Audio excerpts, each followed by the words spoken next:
This is the chilling story of the Sheiودايل, a woman so grotesque that her feet stood backwards, her skin black and blue, her eyes bloody, and her mouth so dark it could convince you to do anything.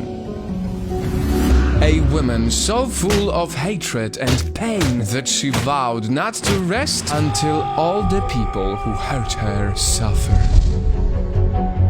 And the story of how she became that way starts in a town near the mountains in ancient Southern Asia. In that very same town, girls were gifted to wealthy adult males to be their wives, no matter how young they were. They were expected to give birth to boys once their bodies were ready.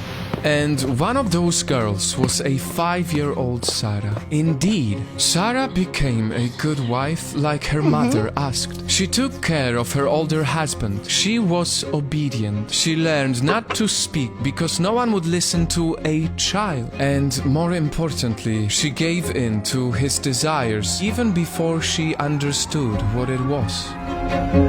When Sarah turned 13, she gave birth to a little girl.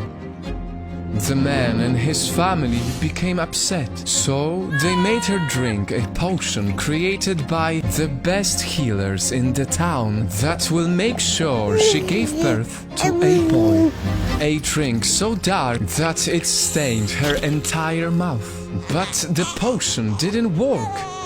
At 15, her new baby was another girl. He force-fed her the potion again, almost drowning her with it. They forced the potion into her mouth day in and day out. Sarah kept drinking the potion until her mouth never returned to its normal color. At 18, she gave birth yet again to another girl. Sarah's husband and his family were so upset that they grabbed her by her hair, dragged her outside, and beat her up in front of everyone for not giving birth to a boy. She was so beaten up that she turned black, but nobody cared. They left her under the harsh sun while the neighbors looked. One of them took pity and helped her, telling her that there is a valley on the other side of the mountain where no one would care whether you bore a girl or a boy. In that town, they said, every woman is free to choose whom she will marry. You just have to pass through the trees across the mountain. Sarah took it as advice to get out of her horrible situation, and so the following night, despite her condition, she gathered all her remaining strength and took her little girls to escape and go across the mountains to be free. But her husband caught them sneaking out. He punished Sarah again. He beat her feet so hard that they broke and fell backwards. He beat her face so hard that her beautiful face turned grotesque. The pain and hatred started to become very visible in her bloodied eyes until finally she breathed her last breath.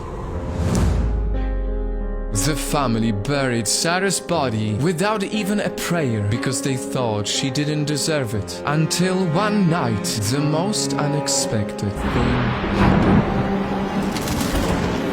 Somehow, she came from the underground. She hunted everyone, starting with her husband. With her dark mouth, she whispered in his ear to beat himself up until he was black and blue. She whispered to her in-laws to stand under the scorching sun until they burned. She whispered to the healers to drown themselves in the same potion that was forced on her. She even whispered to the adult men who are marrying her young children to cut off their limbs.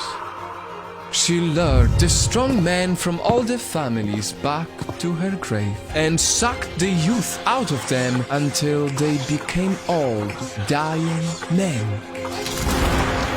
Some tried to run away from her, but her backward footprints confused them and only led them back to her. Once she was done with her revenge, she turned back into her beautiful self and finally walked through the trees, across the mountain, far onto the other side where she could be free. Her footprints, though, still went in the direction of the town, so the people in it didn't know if she just kept her backwards feet and left for good, or if she had returned to torment more people who never learned their lesson.